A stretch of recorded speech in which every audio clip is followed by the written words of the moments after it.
আসসালামু আলাইকুম বন্ধুরা, আমি আছি মোহাম্মদ আলিফ টিমোজের পক্ষ থেকে। আমরা আজকে অষ্টম শ্রেণীর বিজ্ঞান বইয়ের সপ্তম অধ্যায় এটা হলো পর্ব 2। এর পূর্বে আমরা আরো একটা পর্ব আপলোড করেছি, ওই পর্বের লিংক আমরা ডেসক্রিপশন বক্সে দিয়ে দেবো। তোমরা ওই পর্বটা দেখে আসবা। এটার ভিতরে মহাকর্ষ বল এবং মহাকর্ষ বলের যে সমীকরণটা আছে, নিউটনের সূত্র, ওই সূত্র সম্পর্কে আলোচনা করা হয়েছে। আমরা আজকে অভিকর্ষ ত্বরণ নিয়ে আলোচনা করবো। আমরা মহাকর্ষ বলতে কি বুঝলাম? আগের পাঠে মহাকর্ষ বলতে বুঝলাম যে পৃথিবীতে পৃথিবীতে না, পুরো বিশ্বে আর কি, ইউনিভার্সে, পুরো মহাজগতে কিন্তু সকল বস্তু একে অপরকে কিন্তু আকর্ষণ করে। প্রতিটা বস্তু করে কিন্তু একে অপরকে আকর্ষণ করে।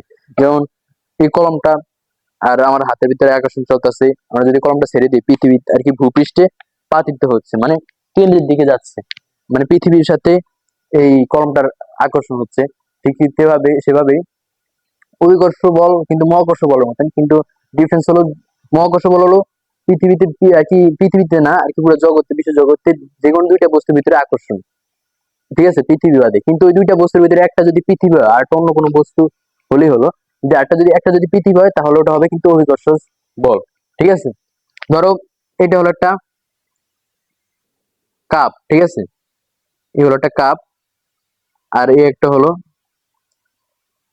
ধরো কলম, ঠিক আছে, এই কলম, এই দুইটার ভিতরে একটা আকর্ষণ আছে না? অবশ্যই আছে।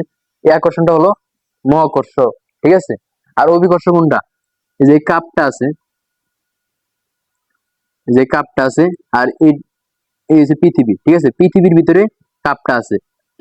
কাপের সাথে পৃথিবীর যে আকর্ষণ, পৃথিবীর কেন্দ্রে, ওইটা হলো অভিকর্ষ। মানে দুইটা বস্তু যে আকর্ষণ করে, ওই দুইটা বস্তুর ভিতরে যদি একটা যদি হয় পৃথিবী, তাহলে ওই বলটাকে বললাম নাকি অভিকর্ষ বল। Concept clear? তাহলে আমরা পরবর্তী এইটা যাই, যে অভিকর্ষ ত্বরণ, ঠিক আছে। অভিকর্ষ ত্বরণ বুঝতে হলে আমাদের আগে বুঝতে হবে যে ত্বরণ কি। আমরা জানি যে বল প্রয়োগে কোনো বস্তুর আর কি বেগের পরিবর্তন হয়, ঠিক আছে, বেগের রাজবৃদ্ধি ঘটে। তাহলে যদি আমরা কোনো স্থির বস্তুকে ধাক্কা দিই, ওটা বেগ বেগ প্রাপ্তি হবে। আবার বেগবান বস্তুকে যদি আরো ধাক্কা দিই, তাহলে ওটা কি আর কি বেগ আরো বৃদ্ধি পাবে, ঠিক আছে। এটা হলো কি আর কি, যে বেগ বৃদ্ধি পেলো, সময়ের সাথে সাথে বেগ বৃদ্ধি পাওয়ার হারকেই হলো ত্বরণ বলে, ঠিক আছে। মানে সময়ের সাথে সাথে যে বল প্রয়োগে যে বেগটা বৃদ্ধি পেলো বস্তুর, ওই বেগ পরিবর্তনের হার, সময়ের সাথে সাথে যে বেগ পরিবর্তনের হারটাই হলো ত্বরণ। আর অভিকর্ষ ত্বরণ বলে বলতে বলতে বোঝা যায় আর কি, অভিকর্ষ বলের দ্বারা যে বেগের সৃষ্টি হয়, ওই বেগ বৃদ্ধির হার, ঠিক আছে, বৃদ্ধির হারটাই হলো ত্বরণ। যেমন ধরো তোমরা যদি বলি যে এটা হলো পৃথিবী, ঠিক আছে, এই হলো পৃথিবী। পৃথিবীর কেন্দ্রের দিকে যদি আমরা এখান থেকে, ধরো আমি লাফ মারলাম, ঠিক আছে, এই উঁচু বিল্ডিং এর উপর থেকে আমি লাফ মারলাম, আমি এই যে ভূপৃষ্ঠে পড়বো, ঠিক আছে, ভূপৃষ্ঠে পড়তে পড়তে আর কি পৃথিবী তো আমার কেন্দ্রের দিকে আকর্ষণ করতেছে না, পৃথিবী আমাকে যেহেতু তার কেন্দ্রের দিকে আকর্ষণ করছে, যে কেন্দ্র, এটা হলো কেন্দ্র, এই কেন্দ্র বরাবর যদি আমাকে আকর্ষণ করে, এটা হলো আমি, ঠিক আছে। কেন্দ্র বরাবর আকর্ষণ করলে আমরা নিচের দিকে তো পড়বো নাকি, পৃথিবীতে পড়বো। পৃথিবীতে পড়লে আর আমি পড়তে পড়তে যে একটা বেগের সৃষ্টি হয়েছে না, একটা গতি হয়েছে না, বেগের সৃষ্টি হয়েছে না, গতি হয়েছে, মানে বেগের সৃষ্টি হয়েছে না, যে নিচে আমরা যাচ্ছি, কিন্তু এই বেগের সৃষ্টি হচ্ছে। আবার বেগটা কিন্তু যত নিচের দিকে আসবো, আমাদের বেগ কিন্তু তত বৃদ্ধি পেতে থাকে, তত তত জোরে কি বেগ বৃদ্ধি পেতে থাকে। বেগ এই বৃদ্ধি পাওয়ার হারকেই অভিকর্ষ বলের মাধ্যমে যে বেগ বৃদ্ধি পায়, ঠিক আছে, এই বেগ বৃদ্ধি পাওয়ার হার কি হলো অভিকর্ষ ত্বরণ বলে। অভিকর্ষ বলের দ্বারা যে বেগ বৃদ্ধি পায়, ঠিক আছে, ওই যে অভিকর্ষ তো ওই যে আমার মধ্যে আর পৃথিবীর ভিতরে যে আকর্ষণটা, এই আকর্ষণটা হলো অভিকর্ষ বল, ঠিক আছে। আকর্ষণ বলটা হলো কি অভিকর্ষণ বল। অভিকর্ষণ বলের দ্বারা আমি আস্তে আস্তে নিচের দিকে নামতেছি, আর আমার বেগ বৃদ্ধি পাচ্ছে আস্তে আস্তে, কারণ নিচে পৃথিবীর যত কাছে থাকবে তত কিন্তু পৃথিবীর আকর্ষণ তত বেশি হবে। যেহেতু আমি দূরের থেকে আস্তে আস্তে নামতেছি, তার মানে যত কাছে আসতেছি তত বেগ বৃদ্ধি পাচ্ছে আমার। যেহেতু বেগ বৃদ্ধি পাচ্ছে, তাহলে এখানে ত্বরণ হচ্ছে, আর ত্বরণটা হচ্ছে কোন বলের প্রভাবে? অভিকর্ষ বলের প্রভাবে। যেহেতু অভিকর্ষ বলের প্রভাবে ত্বরণ হচ্ছে, তাহলে এটা অভিকর্ষ ত্বরণ বা গ্রেভিটেশনাল এক্সেলারেশন, ঠিক আছে। তাহলে এই অভিকর্ষ ত্বরণ সম্পর্কে, ত্বরণের যে ইকুয়েশন আছে বা গাণিতিক যে রূপ আছে, গাণিতিক রূপ বলতে গেলে আমরা মহাকর্ষ বলের সূত্র জানি যে F=G into m1 into m2 by R square, ঠিক আছে। আরেকটা নিউটনে কিন্তু আরেকটা সূত্র আছে, ঠিক আছে, দ্বিতীয় গতির সূত্র থেকে এই সমীকরণটা বের করছে, যে F= এম জি। এখানে এম হলো ভর, বস্তুর ভর, আর জি হলো, এটা কিন্তু পৃথিবীর সাথে অভিকর্ষ বলের সূত্রটি, আরেকটা সূত্র, ঠিক আছে। এটা হলো এম হলো ভর, আর জি হলো এই গ্রেভিটেশনাল ফোর্স বা এক্সেলারেশন, এই গ্রেভিটেশনাল এক্সেলারেশন, মানে অভিকর্ষ ত্বরণ, ঠিক আছে। অভিকর্ষ ত্বরণকে এই ছোট হাতের জি দ্বারা, এই ছোট হাতের জি দ্বারা প্রকাশ করে, কিন্তু বড় হাতের জি না। বড় হাতের জি হলো এই ধ্রুবক হয়ে যাবে, আর ছোট হাতের জি হলো অভিকর্ষ ত্বরণ, ঠিক আছে। তো এখান থেকে এই দুইটা থেকে আমরা অভিকর্ষ ত্বরণ নির্ণয়ের যে সূত্রটা আমরা পাবো, আমরা এখানে এই দুইটা মিলে আমরা জি এর মানটা বের করার জন্য একটা আর কি ইকুয়েশন বা সমীকরণ তৈরি করব। তাহলে আমরা যদি এখানে এফ এর জায়গায় আমরা এম জি বসাই দিই, যেহেতু F equal to M G, তাহলে আমরা এখানে এফ এর জায়গায় বা এখানে এফ এর জায়গায় এম জি বসাবো। এম জি সমান এখানে এই জি এর জি রেখে দিলাম, সমান যে জি, ঠিক আছে। জি দিয়ে আর এই দুইটা এম এর আমরা একটা এম কে বড় হাতের লিখবো, ঠিক আছে। আমরা বড় হাতের এমটা লিখবো কেন? বড় হাতের এমটা লিখছি যে বড় হাতের এম দ্বারা বুঝেছি আমরা পৃথিবীর ভর, দুইটা বস্তুর ভিতরে একটা বস্তু তো পৃথিবী নাকি, পৃথিবীর ভর হলো আমরা এম, আর একটা ভর, আর একটা ভর হলো ধরো আমি, ঠিক আছে, আমার ভর এ এম, ঠিক আছে। আর নিচে হলো আর স্কয়ার, আর স্কয়ার, ঠিক আছে। আমরা এখন বা লিখে আমরা শুধু এখানে জাস্ট জি, জিটাকে শুধু এখানে একা রাখবো, আর সবকিছু ওই পাশে পাঠিয়ে দেবো ক্যালকুলেশন করবো, ঠিক আছে। তাহলে আমরা এই জিটাকে রাখি, আমরা এমটাকে ওই পাশে নিয়ে যাই, তাহলে এমটাকে ওই পাশে নিয়ে গেলে জিটা আমরা উপরে গুণ দিতে পারি, ঠিক আছে। এই জিটা এখানে এম, এম নিচে আর স্কয়ার, আর স্কয়ার গুণ এম হবে। এম কোন এম? এম হলো এই এমটা, এই এমটা আমরা এখানে আনছি। এখানে আনছি কেন? কারণ এখানে আনার কারণ হলো আমরা এখানে আমাদের আমাদের টার্গেট হলো কি, এখানে খালি জিটাকে আমরা একা রাখবো, ঠিক আছে। তাহলে আমাদের এমটাকে ওই পাশে সরাতে হবে, এম আছে জি এর সাথে গুণ অবস্থা, ওই পাশে গেলে কি হবে? ভাগ অবস্থা আসবে। তাহলে ভাগ অবস্থায় নিচে আসবে, নিচে কোনটা আছে? আর আর আর স্কয়ার সাথে গুণ হবে, ঠিক আছে। তাহলে আমরা এনে এম, এম আর এই এম কেটে দিতে পারি, ঠিক আছে। যেহেতু এটাও আমার ভর, এটাও আমার ভর, ঠিক আছে। দুটোটাই ছোট হাতের এম, স্মল এম, আমরা ক্যাপিটাল আর কি লিটল এম, আমরা দুটোটা কেটে দিচ্ছি, ঠিক আছে। তাহলে সুতরাং জি ইকুয়াল টু আসে কত? আসে G M by R square, ঠিক আছে। এটা হচ্ছে অভিকর্ষ ত্বরণ নির্ণয়ের সূত্র বা সমীকরণ, ঠিক আছে। আরেকটা হলো অভিকর্ষ ত্বরণের, আমরা যদি এই আরটাকে বড় হাতে লিখবো, কেন লিখবো আমরা বড় হাতে?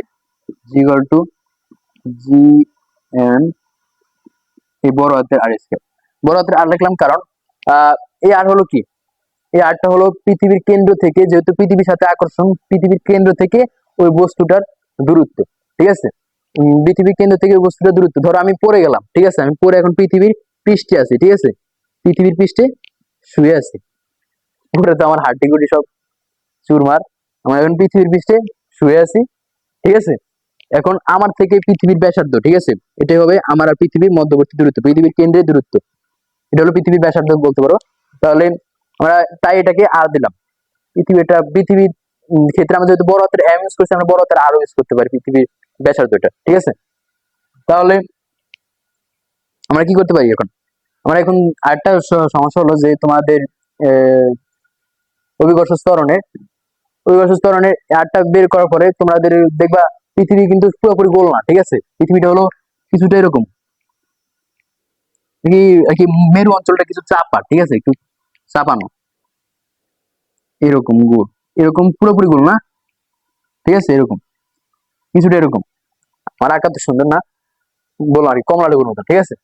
তাহলে এটা হলো পৃথিবী, আর এই হলো পৃথিবীর কেন্দ্র, ঠিক আছে। এটা হলো পৃথিবীর কেন্দ্র, এটা পৃথিবীর কেন্দ্র হলে এর থেকে ব্যাসার্ধ কি সব জায়গায় সমান হবে পৃথিবীর? অবশ্যই হবে না, কারণ এখান থেকে এখানে যে দূরত্ব হবে, এখান থেকে এখানে আরো বেশি দূরত্ব হবে, ঠিক আছে। এই বিষুবী অঞ্চল, এটা এগুলোকে এই পাশে আর এই পাশকে বলবো বিষুবী অঞ্চল, আর এই পাশটা এই পাশ হলো মেরু অঞ্চল, ঠিক আছে।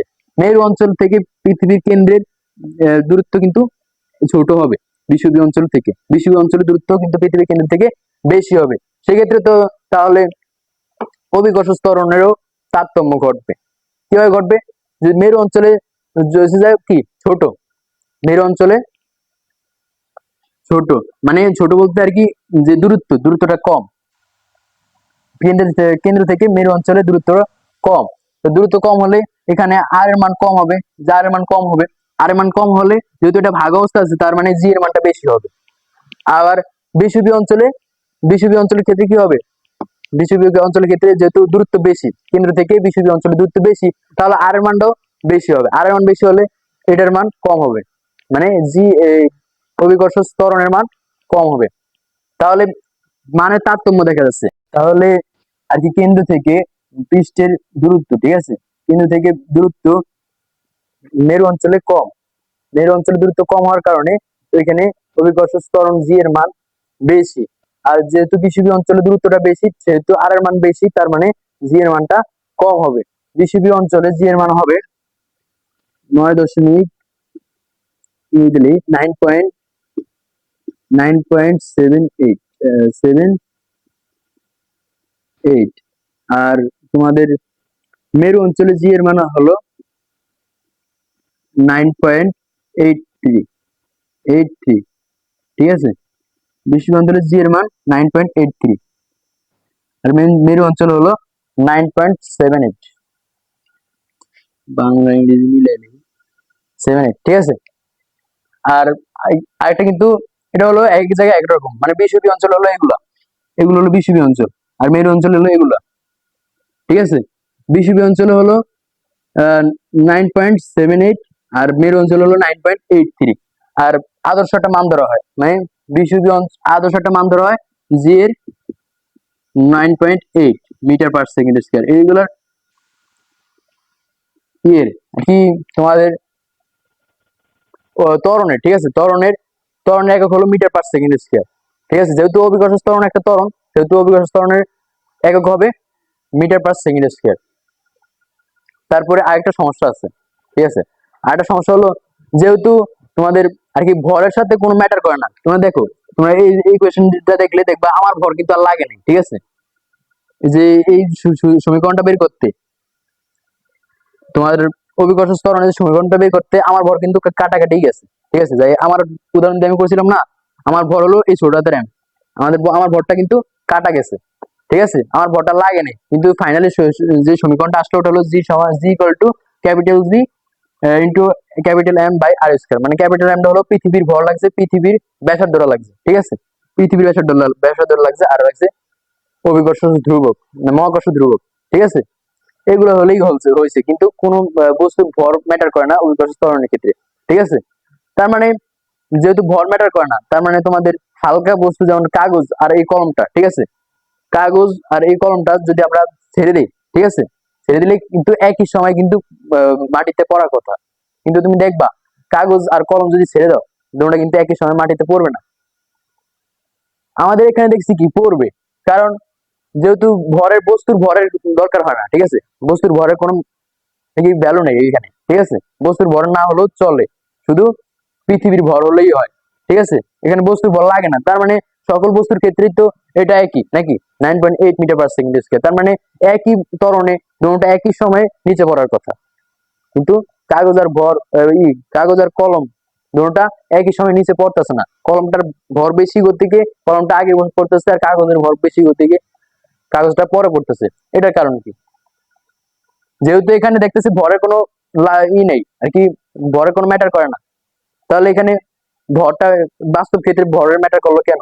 এটা কারণ হলো তোমাদের যে আমাদের আছে বায়ুমণ্ডলের ভিতরে, আমাদের চারপাশে সব হাওয়া বাতাস অনেক বায়ু আছে, ঠিক আছে, বায়ুর ঘর্ষণের কারণে, ঠিক আছে, বায়ুর কারণে কিন্তু কাগজটা যেহেতু হালকা বায়ু ভেদ করে নিচে যেতে পারে না, কাগজটা ভেসে থাকে, ভেসে ভেসে আস্তে আস্তে নিচে নামে। আর কলমটা যদি একটু ভারী কাগজ থেকে, তাই তাই পড়ে যায়, ঠিক আছে, তাই বায়ু ভেদ করে নিচে পড়ে যায়। তাহলে আজকে এই পর্যন্তই, বিদায়, সবাইকে আল্লাহ হাফেজ।